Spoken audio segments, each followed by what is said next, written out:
Le flash de l'information, c'est tout de suite. Bonsoir, madame, monsieur.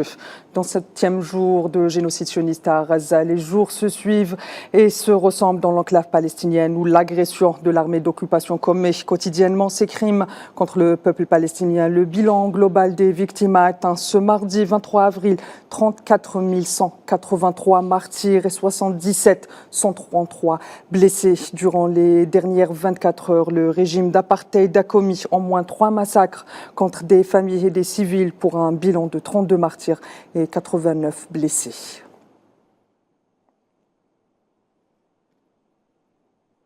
En Palestine occupée, toujours plus précisément à Gaza, en moins 3 martyrs et 10 blessés ont été admis à l'hôpital de Madani à la suite de bombardements sionistes sur les quartiers de Zaytoun et Shoujaïa ou encore à Toufa au centre de Gaza.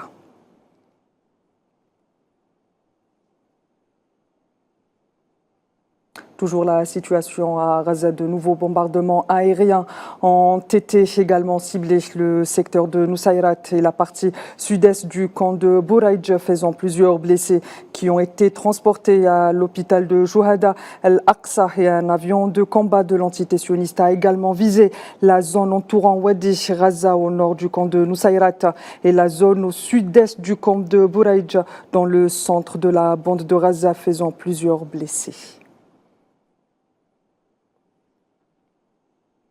Et l'est de l'enclave palestinienne, Khan Younes et Rafah, ont encore une fois essuyé de tirs de missiles et des bombardements de l'armée sioniste. Aucun bilan n'a été communiqué à ce sujet pour le moment.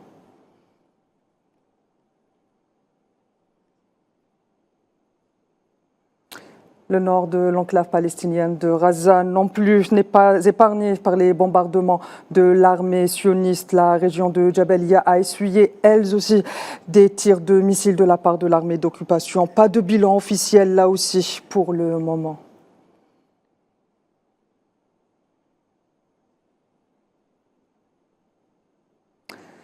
Et le bilan des corps de martyrs exhumés au niveau d'une fosse commune à l'hôpital de Nasser à Khan Younes s'est encore une fois alourdi pour atteindre les 318 martyrs, après avoir récupéré 35 dépouilles supplémentaires ce mardi depuis 3 jours.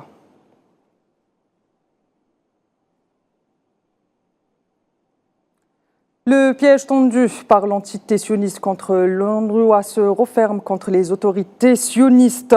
En effet, plusieurs jours après les allégations portées par l'entité sioniste à l'encontre du personnel de l'Agence des Nations Unies pour les réfugiés palestiniens, aucune preuve n'a été apportée dans ce sens, constate la mission d'évaluation sur la neutralité de l'UNRWA.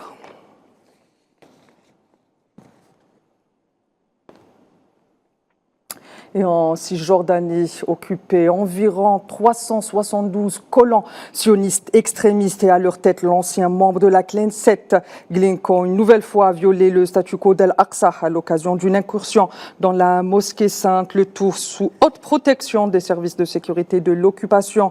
À noter que les organisations du prétendu temple avaient appelé hier à prendre d'assaut la mosquée d'Al-Aqsa pour célébrer des rites de sacrifice de fête juive de Pessah.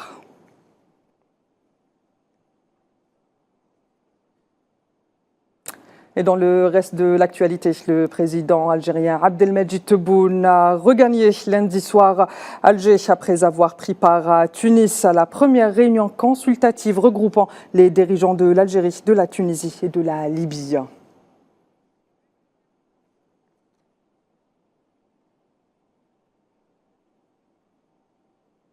Madame, Monsieur, c'est la dernière information de ce flash de l'information. Je vous retrouve tout de suite pour le 24 Info. À tout de suite.